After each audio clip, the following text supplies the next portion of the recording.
በሽማግሌ ተዳረች ተባለ እንጂ ለክብር እንድታጨች ማንም አላወቀም ነበር። በወንድሟ የተሸጠችው ኸዲጃና በሞት አፋፍ ላይ የነበሩት አዛውንት። ዛሬም እነሆ ድንቅና አስተማሪ በሆነ ታሪክ ተመልሰናል። ታሪኩንም እስከ መጨረሻው ይከታተሉት። ቪዲዮውንም ላይክ በማድረግ ጀምሩት። ኸዲጃ የ18 ዓመት ወጣት ናት። ነገር ግን በዓይኖቿ ውስጥ ያለው ሐዘን የ80 ዓመት አዛውንት የሚሸከሙትን ያህል ከባድ ነበር። ወላጆቿን በልጅነቷ በመኪና አደጋ ካጣች በኋላ በታላቅ ወንድሟ ቃሲምና በሚስቱ ሰሚራ እጅ ወደቀች። ቃሲም መጥፎ ሰው ባይሆንም በክፉና ምላሰኛ በሆነችው ሚስቱ በሰሚራ ፊት ደካማ ነበር። ሰሚራ ኸዲጃን እንደ ትልቅ ሸክም ታያት ነበር። በየቀኑ ጎህ ሳይቀድ የሰሚራ ጩኸት ቤቱን ያናውጠዋል። አንቺ ልጅ ተነሽ እንጂ ልጆቼ ትምህርት ቤት መሄድ አለባቸው፣ ምድጃውን አንድጂ ትላታለች። ኸዲጃም እየተንቀጠቀጠች ተነስታ ቅዝቃዜው ሳይበግራት ቤቱን ትጠርጋለች፣ ልብስ ታጥባለች፣ ምግብ ታበስላለች። ለሰሚራ ልጆች ምርጥ ምግብ ሲቀርብ ለኸዲጃ ግን የሚሰጣት የደረቀ የዳቦ ቁራጭ ነበር። ሰሚራም ይህን ብይና አምላክሽን አመስግኚ፣ የቲሞች የሚጠለሉበት ጣራ እንኳን አያገኙ እያለች ታንጓጠጣታለች። አንድ ቀን ግን የኸዲጃ ሕይወት ለዘላለም የሚቀይር መርዶ መጣ። ቃሲም ወደ እሷ ቀርቦ እንዲህ አላት፣ ደስ ይበልሽ ኸዲጃ፣ እድለኛ ነሽ። በከተማው ካሉ ባለጸጎች አንዱ ለሆነው ቀመር አልዲን ልትዳሪ ነው። በዝምታ ተዘጋጂ፣ አለበለዚያ የዚህ ቤት በር ለዘላለም ይዘጋብሻል አላት። ቀመር አልዲን ዕድሜው ከ70 ዓመት በላይ የሆነ ሚስቱ የሞተችበትና የሚንከባከቡ ልጅ የሌለው በሽተኛ አዛውንት ነው። ሁሉም ሰው የኸዲጃ ሕይወት አከተመለት ብሎ ደመደመ። ነገር ግን የአላህ እርዳታ በዝምታ እንደሚመጣ ማንም አላወቀም ነበር። ይህች ለዓመታት በሰዎች ግፍና በድህነት የተፈተነች ንጹሕ ሴት መጨረሻዋ በሁሉም ሰው ዘንድ አስደንጋጭ የሚሆን ታላቅ ክብር ተዘጋጅቶላት ነበር። ሰሚራ ኸዲጃን ለመዳር ያነሳሳት የርህራሄ ስሜት ሳይሆን ስግብግብነት ነው። አንዲት አሮጊት መጥታ በሰሚራ ጆሮ እንዲህ ስትል አንሾካሾከቻት። የከተማው ትልቅ ባለሀብት ቀመር አልዲን በሽተኛ ሆኗል። የሚንከባከበውና መድኃኒት የሚሰጠው ሰው ይፈልጋል። ዕድሜው ከ70 በላይ ሆኗል። ሐኪሞች ደግሞ ከ1 ዓመት በላይ አይኖርም ብለዋል። ለሚድራት ልጅ ቤተሰቦች ደግሞ እጅግ ብዙ ገንዘብ ይሰጣል ብላ ነገረቻት። ሰሚራ ይህን ስትሰማ አይኖቿ በደስታ በር።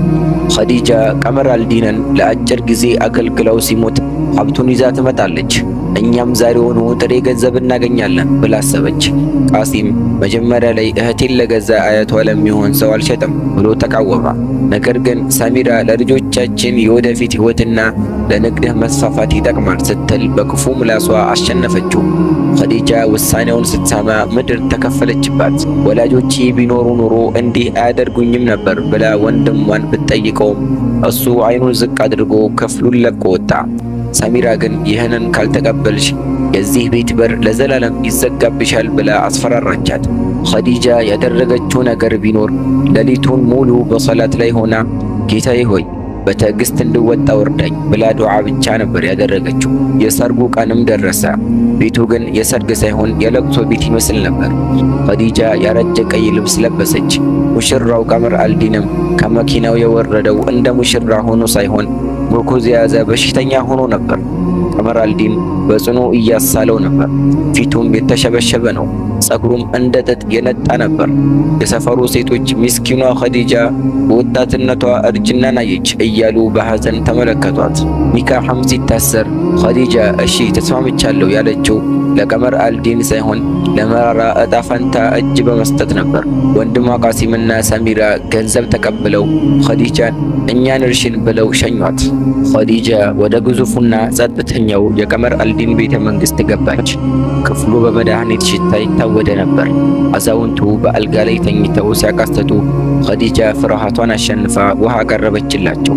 እርሳቸውም በዓይኖቻቸው ውስጥ የነበረው ፍላጎት ሳይሆን አቅም ማጣትና ሐዘን ነበር። ልጄ ሆይ ይቅር በይኝ፣ አያትሽን ያህል ዕድሜ ቢኖረኝም መድኃኒት የሚሰጠኝና የሚያናገረኝ ሰው ስለሌለኝ ተገድጄ ነው አሏት። ኸዲጃ በዚህ ጊዜ ሙሉ ለሙሉ ፍርሃቷ በሐዘኔታ ተቀየረ። ኸዲጃም ቀመር ሆይ አንተ ባለቤቴ ነህ፣ አንተን መንከባከብ ሃይማኖታዊ ዓላማዊ ግዴታዬ ነው አለችው። ከዚያ ቀን ጀምሮ በታማኝነት ማገልገል ጀመረች። መድኃኒት በሰዓቱ ትሰጣለች። ቁርአን እየቀራች ታስታግሰዋለች። የሰውየው ዘመዶች ስለ ሀብቱና ስለ ውርሱ ብቻ ሲያወሩ፣ ኸዲጃ ግን ስለ ጤንነታቸው ብቻ ትጨነቅ ነበር። በእሷ እንክብካቤ የቀመር አልዲን ጤንነት መሻሻል ጀመረ። ኸዲጃ አንቺ ሰው አይደለሽም መልአክ ነሽ ይሏት ነበር። ሰሚራ ግን ኸዲጃ በክብር መኖሯን ስትመለከትና አዛውንቱም አለመሞታቸውን ስትሰማ በቅናት ተቃጠለች። ሰሚራና ወንድሟ ቃሲም ቤተ መንግስቱ ድረስ መጥተው ኸዲጃ አሁንም ባሏን ስታገለግል ሳያት ንግሥት የሆንሽ መስሎን ነበር፣ አንቺ ግን አሁንም ገረድ ነሽ እያሉ አፌዙባት። ኸዲጃ ግን ይህ ቤቴ ነው፣ ባለቤቴን ማገልገል ደግሞ ግዴታዬ ነው በማለት በዝምታ መለሰችላቸው። ዶክተሮች 6 ወር ብቻ ይኖራል ያሉት ቀመር አልዲን በኸዲጃ እንክብካቤ ምክንያት ለ2 ዓመታት በሕይወት ቆዩ። በመጨረሻም የሞት ጥላ ሲጥልበት ኸዲጃን ጠርተው ልጄ ሆይ ይቅር በይ፣ አንቺን አገልጋይ እንጂ ሙሽራ አላደረጉሽም፣ ነገር ግን እንደ ልጄ ነው የማይሽ አሏት። ኸዲጃም እያለቀሰች ክብርና መጠለያ ሰጥተኸኛል ብላ ተሰናበተቻቸው። እርሳቸውም በኸዲጃ እጅ ላይ ሆነው ሕይወታቸው አለፈ። ከቀብር ስነ ስርዓት በኋላ እንደ ንስር አሞራ የሀብት ጥመኞች ተሰበሰቡ። ሰሚራና ወንድሟ ቃሲም አሁን ኸዲጃን ይዘን ስንሄድ ሀብቱን እንቀማለን ብለው አሰቡ። ጠበቃው ግን ሁሉንም አስደነገጠ። ቀመር አልዲን ግን በኑዛዜው እንዲህ ብሎ ጽፎ ነበር። በታመምኩ ጊዜ ማንም ውሃ ያላቀበለኝ ዘመዶቼ 1 ሳንቲም እንዳያገኙ፣ ነገር ግን በነጻነትና በታማኝነት ያገለገለችኝ ቁስሌን ያጠበችኝና እንደ መልአክ የታደገችኝ ባለቤቴ ኸዲጃ የቤተ መንግስቱ የ50 ሱቆች የፋብሪካውና በባንክ ያለው ገንዘብ በሙሉ ብቸኛ ወራሽ እንድትሆን ወስኛለሁ። ትላንት እንደ ገረድ ሲያዩት የነበሩት ሁሉ በድንጋጤ ደረቁ። ኸዲጃ የከተማው ግማሽ መሬት ባለቤት ሆነች። ዘመዶቹ በድንጋጤና በቁጣ ኑዛዜው የተጭበረበረ ነው እያሉ ቢጮሁም ጠበቃው ግን ቀመር አልዲን በቪዲዮ ጭምር ያረጋገጡትን ሕጋዊ ሰነድ መሆኑን ገለጸላቸው። ሁሉም ተስፋ ቆርጠው ሲወጡ ሰሚራና ወንድሟ ቃሲም ብቻ ቀሩ። የሰሚራ ፊት ወዲያውኑ ተቀየረ። ወደ ኸዲጃ እግር ስር ወድቃ ኸዲጃ እህቴ፣ ይህን ሁሉ ሀብት ብቻሽን እንዴት ታስተዳድረዋለሽ? ወደኛ ቤት ተመለሺ፣ አብረን እንኑር እያለች ትለማመጥ ጀመር። ኸዲጃ ግን አሁን የሚፈራ አይን አልነበራትም። በምትኩ ጥንካሬና ሰላም ይታይባት ነበር። ኸዲጃም የዳቦ ቁራጭ በነፈጋችሁኝና ለ70 ዓመት አዛውንት በሸጣችሁኝ ቀን የደም ትስስራችን አብሮ ተሽጧል። ወደ ሞት ገፋችሁኝ፣ አላህ ግን ያንን እሳት ወደ ጀነት ቀየረ አለቻቸው። ወንድሟ ቃሲም በሀፍረት አንገቱን ሲደፋ ኸዲጃም ካለፈው ስህተታቸው እንዲማሩና ቤተ መንግስቱን ለቀው እንዲወጡ አዘዘች። ኸዲጃ ያገኘችውን ሀብት ለቅንጦት አልተጠቀመችበትም። ይልቁንም በቀመር አልዲን ስም ትልቅ ሆስፒታልና የየቲሞች መርጃ ድርጅት አቋቋመች። ትላንት በእንባ ትራስ ላይ ትተኛ የነበረችው ኸዲጃ ዛሬ ለሺዎች ተስፋና ብርሃን ሆነች። ታሪኩም የሚያስተምረን ትዕግስትና በጎነት ፈጽሞ እንደማይጠፋና አላህም ለተበደሉ ሰዎች ድንቅ ካሳ እንዳለው ነው። ይህ ልብ የሚነካ ታሪክ በዱንያ ፈተና ውስጥ ላለ አማኝ ትልቅ ተስፋና ትምህርት የሚሰጥ ነው። አላህም ሱብሓነሁ ወተዓላ በተከበረው ቁርአኑ እንዲህ ይላል፣ አዑዙ ቢላሂ ሚነ ሸይጣኒ ረጂም ያ አዩሀ ለዚነ አመኑ እስተዒኑ ቢሰብሪ ወሰላህ ኢነላሀ መዐሳቢሪን። እናንተ ያመናችሁ ሆይ በመታገስና በሰላት ተረዱ፣ አላህ በእርዳታው ከተጋሾች ጋር ነውና። ኸዲጃ በወንድሟና በሰሚራ በደል ቢደርስባትም በትዕግስት ወደ አላህ በመጮህ ያሳለፈችው ሌሊት የነገውን የንግስና በር ከፈተላት። ትዕግስት መራራ ቢሆንም ፍሬው ግን ማር ነው፣ የመልካምነት ወይም የኢሕሳን ምንዳ። ኸዲጃ አዛውንቱን ቀመር አልዲንን ስትንከባከበው የሀብት ጠመኛ ሁና ሳይሆን በዲናዋ የታዘዘችውን ግዴታ ለመወጣትና ለተቸገረ ነፍስ በማዘን ነበር።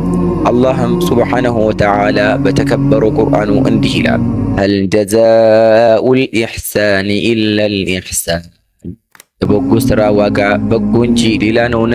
በማለት ቃል በገባው መሰረት በምድራዊ ሕይወትም ታላቅ ክብርን አጎናጸፋት። በአላህ ላይ መመካት ወይም ተወኩል። ሰዎች ኸዲጃን ወደ ሞትና ወደ መከራ የገፏት ቢመስላቸውም አላህ ግን በዚያው በገፋት መንገድ ውስጥ ለእሷ የሚሆን ሰላምና ሲሳይን ደበቀላት። ሰዎች ሊጎዱህ ቢፈልጉም አላህ ካልፈቀደ በቀር ምንም ሊያደርጉህ እንደማይችሉ ትልቅ ማረጋገጫ ነው። የየቲሞችና የተበዳዮች ዱዓ የአላህ መልእክተኛ ሰለላሁ ዐለይሂ ወሰለም የተበዳይን ዱዓ እንድንጠነቀቅ አስተምረውን። በኸዲጃ አይን ውስጥ የፈሰሰው እንባና በሶላት ላይ ሆና ያደረገችው ልመና የአላህን እርዳታ በዝምታ እንዲመጣ አድርጓል። የዛሬው ታሪካችን ይህንን ይመስል ነበር። ብዙ ነገር እንደምንማርበት ተስፋ አደርጋለሁ።